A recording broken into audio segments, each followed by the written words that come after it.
পূর্ব মেদিনীপুর জেলার সিপিএম কার্যালয়ে গুরুত্বপূর্ণ বৈঠক করতে আসতেন বুদ্ধদেব ভট্টাচার্য। তার ব্যবহৃত বই, চেয়ার, টেবিল, বিশ্রামাগার আজও স্মৃতি বিজড়িত। 2013 সালে নিমতৌড়ি জেলা সিপিএম কার্যালয়ে পাঠাগার উদ্বোধন নিজের হাতেই করেন তিনি বই পড়তে ভালোবাসতেন। বুদ্ধবাবু জেলা সফরে এলে তাঁর রুম এবং বিশ্রামাগারে তাঁর পছন্দের বই রাখা হতো। আজও সেই বই স্মৃতি বিজড়িত। বুদ্ধবাবুর বসার চেয়ারে কেউ ব্যবহার করতেন না। বুদ্ধবাবু জেলা সফরে এলে যেই বিছানায় বিশ্রাম নিতেন তা আজও কোনো কর্মী ব্যবহার করেন না। জেলা সফরে তিনি এলে বা সরকারি কোনো অনুষ্ঠানে এলে তাঁর দেখভাল এবং আপ্যায়নের দায়িত্বে থাকতেন সিপিএম কর্মী বানেশ্বর মাইতি। এখন এই পরিস্থিতি আমাদের যে নেতৃত্বকে সামনে রেখে আমাদের কমরেডরা এগাতে চেয়েছিল, সেই নেতৃত্ব আজকে চলে গেল। তার জন্য আমরা খুব দুঃখিত, মর্মাহত এবং শোক প্রকাশ করছি।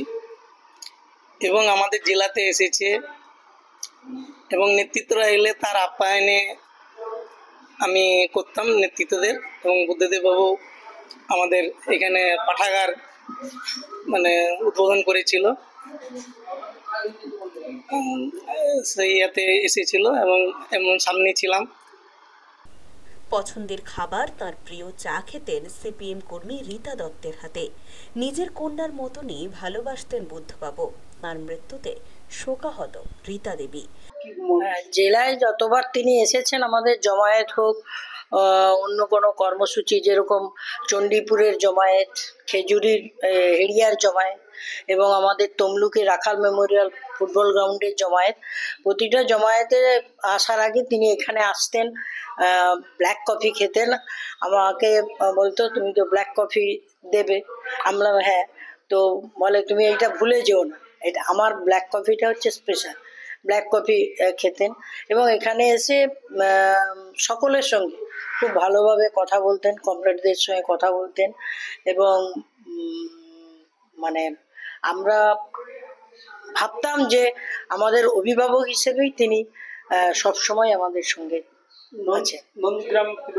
নন্দীগ্রাম পিরিয়ডে তো তিনি এসেছেন, করেছেন এবং ওখানে যে হেরিয়ার যে সভা করেছিলেন সেখানেও আমরা কাছাকাছিই ছিলাম ওনার সঙ্গে। এই দপ্তরে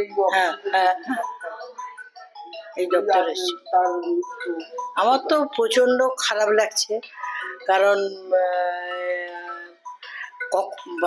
অসুস্থ ভেবেছি, কিন্তু এইভাবে হট করে আজকে এরকম একটা খবর হবে এটা ভাবতে পারি। নিমতৌড়ি জেলা সিপিএম কার্যালয়ে গভীর রাত পর্যন্ত বুদ্ধবাবু জেলা পার্টির সদস্যদেরকে নিয়ে বৈঠক করতেন। দলের রণকৌশল ঠিক করতেন এই নিমতৌড়ি জেলা সিপিএম কার্যালয় থেকেই। তৎকালীন নন্দীগ্রাম ঘটনায় সাধারণ মানুষের অভিযোগ, দলের ভূমিকা কি থাকবে, কিভাবেই বা নন্দীগ্রামের আন্দোলনের সাথে সিপিএম কর্মী সমর্থকেরা এবং ভূমি উচ্ছেদ আন্দোলনের সাথে রণকৌশল ঠিক হবে, তা তিনি বিবরণ দিতেন।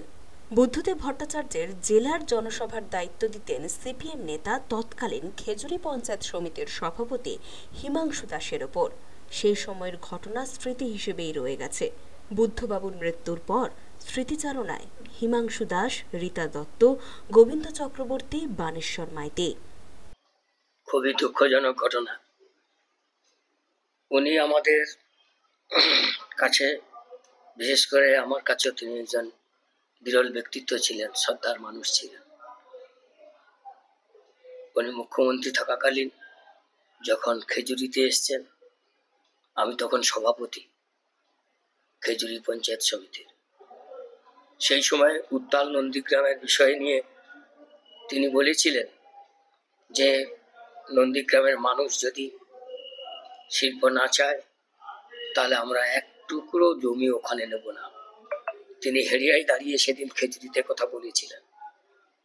তারপরেও কিন্তু